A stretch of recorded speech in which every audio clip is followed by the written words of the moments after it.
Let's a look at my pollinator garden. So this area here in my yard, I've tried to dedicate to plants that will attract the pollinators, the bees, butterflies, hummingbirds, moths, wasps, all those things that enjoy nectar. It has a large flowering crabapple. It's actually a decorative one called snowball. It doesn't actually get fruit on it, but it's covered in blossoms, white blossoms in the spring early on.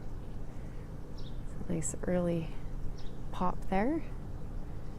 And then it has the shed and the fence to allow a little bit of shelter from the winds. And otherwise it's nice, pretty much full sun by about noon. Maybe even a bit earlier gets the sun in there, but so a nice bright spot. Butterflies need somewhere warm, and these plants all like a nice sunny area, so it does well that way for them. I need to add still a small dish with some sandy and muddy kind of moist area for butterflies to puddle in. I realize I haven't done that yet, but I just need to grab a decorative like a pot bottom, like a saucer, and I usually just throw something in there and keep it freshened up for them. And I normally have a hummingbird feeder hanging, but hummingbirds haven't been around, and it's just I haven't been able to keep up with it, so I've just taken it down. If I notice any around, then I'll bring it back out. But let's move in and we'll have a closer look at what these plants are that I have in here. This bed is a mix of annuals and perennials. There's some herbs in here, but they're all plants that the pollinators enjoy.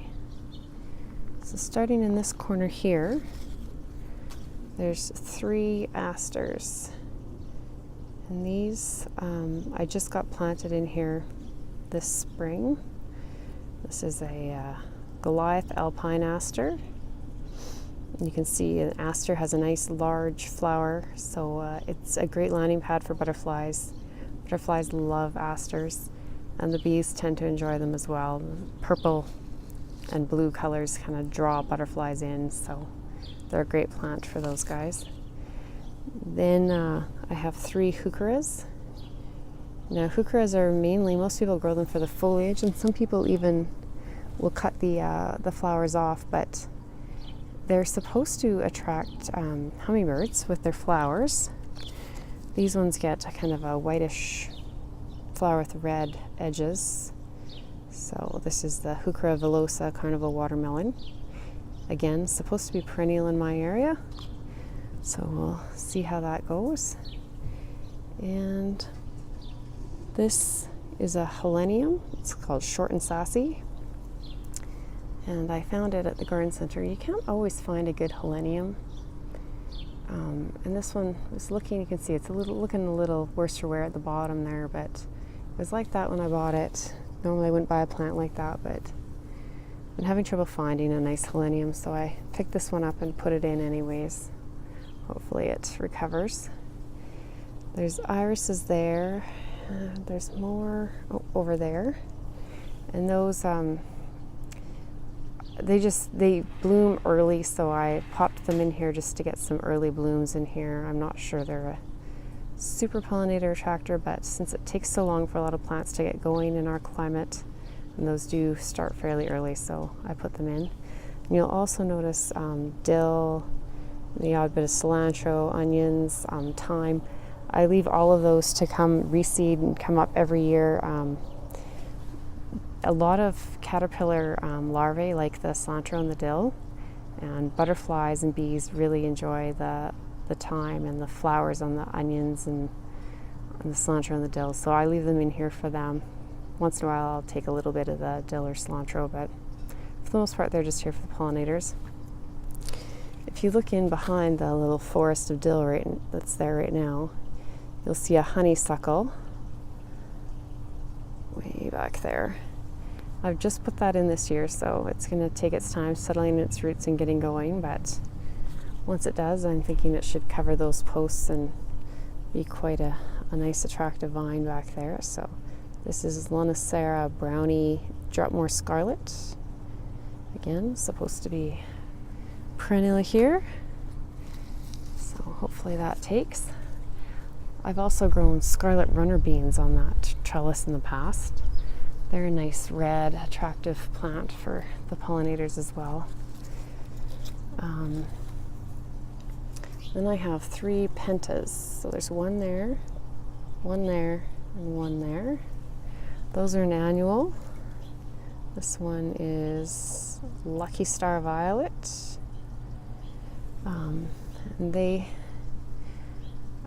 thought they had a nice flower. You can't see it real well right in the garden right now, but the way the flowers are all clustered together there, I thought they would be a nice attractant for the butterflies. So they haven't had huge umbels of flowers, but we've been going back and forth between really hot and cool and damp weather. So I think some of the plants are just not sure what to do this year.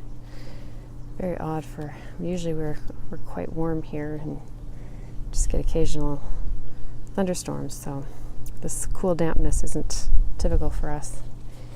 Now this is Nicotiana, and there's that one, there it is, one there, and I just have them kind of in a swath going through here all the way over to there. So again, this is another annual. So this one is called Star Maker Bright Red, loaded with flowers, nice star-shaped flowers. Some Nicotiana are scented. These ones I haven't noticed a scent. People say some of them have a nice evening scent. They're supposed to attract some moths, particularly the hummingbird moth. I'm not sure we even have that moth here, but they have a gorgeous flower that's tubular, which is attractive to hummingbirds and butterflies. Nice big bright red flower, and they're fairly easy care plant. They are in the nightshade family. It's recommended you don't grow them near other nightshade plants like tomatoes, potatoes. They can carry some of the same diseases and you don't want to spread that. There's a Salvia, Angelonia, another Salvia, and they're just kind of zigzagged all the way around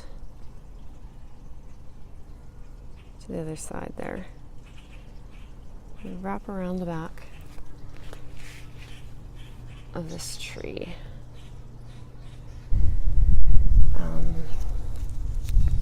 Then you'll see there's one there, and one back there is milkweed.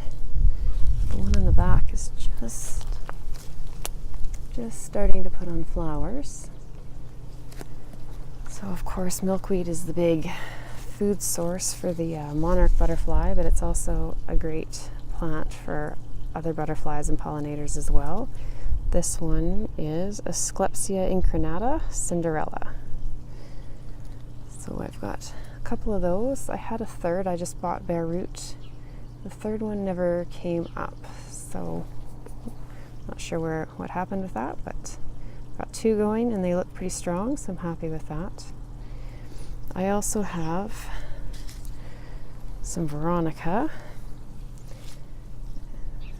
There's one here, one here. I actually think this is an Aster coming up. I don't remember putting it there though, and there was another Veronica in here, and I'm not sure what's happened to it. I have had a rabbit or 2 in here doing their damages, so I'm not sure if they've been enjoying the Veronica or maybe I stepped on it. I have no idea where it went, but it's gone. This is Veronica spicata Red Fox. So I've got 2 of those still going there. And those are perennial, so they should just grow and fill in and be here for year after year, which is nice. What else do I have here? Oh, the Rio Dipladenia. There's 4, I think, kind of wrapped around the side of the tree and into the front. Needs to get these nice, bright, red tubular flowers out. You can see the bunny's been eating this one. It's missing some of its petals. But they fill in and just get these nice red flowers on them as well. So It's nice and attractive that way. And then in the back, you can see a Joe Pye. I don't have a tag for that, but I got that from a neighbor, and once it starts blooming, the butterflies love it. So it likes a nice damp area. I need to get my drip system going in here and give it a little bit more moisture, but I think it'll do just fine back in that corner. A little bit more water will run down to it. It's a little lower. And it'll get huge in that area. It gets several feet tall, and just fill that in. And just kind of in front of it, you can see these, and they're a little bit floppy because I've got them at the garden center, but I have one here, one here, one here. And those are a Maltese Cross. So that's supposed to be perennial here. As you can see, it has a nice cluster of red flowers on the top. So again, it's a good flower for butterflies. They like to sit on top there and drink the nectar. The one plant I have that is just generally the one I find the hummingbirds on is the Monarda, or Bee Balm. So this one happens to be the panorama mix. Right here, once those flowers get going, that's when I see the hummingbirds show up in the yard here. I think it also coincides with when they're migrating back. It's usually in August, but that's the plant. Once it gets going, then I see hummingbirds in the yard. In behind there is a lupine, and I have another one here, another one here, and I think these are just a basic gallery mix of lupine. So the yellow one, that's the tag for it, I guess. But they're supposed to be attractive to the pollinators, and I like the color, and I just love the leaves. It gives just a different texture that you just don't get with any of the other plants, so I just like to throw them in as just something different to see in the yard there. And there's a yellow lily. It was a bonus. I can't remember what it is called, but it was a bonus with a package of roots that I received. And there's a daylily, which I believe is a yellow one as well, which once it gets going just blooms non-stop till the fall. So nice to have some plants like that work hard. You can see the blossoms are starting to fill in there. And then I just threw a few calibrachoa down here just to fill in this little area now, just that little bit more pop of red. So that is the pollinator garden. Do you garden for pollinators or anything else? Do you have a theme to any of your garden beds? Let me know in the comments down below. Thanks for watching, and we'll see you next time. Bye.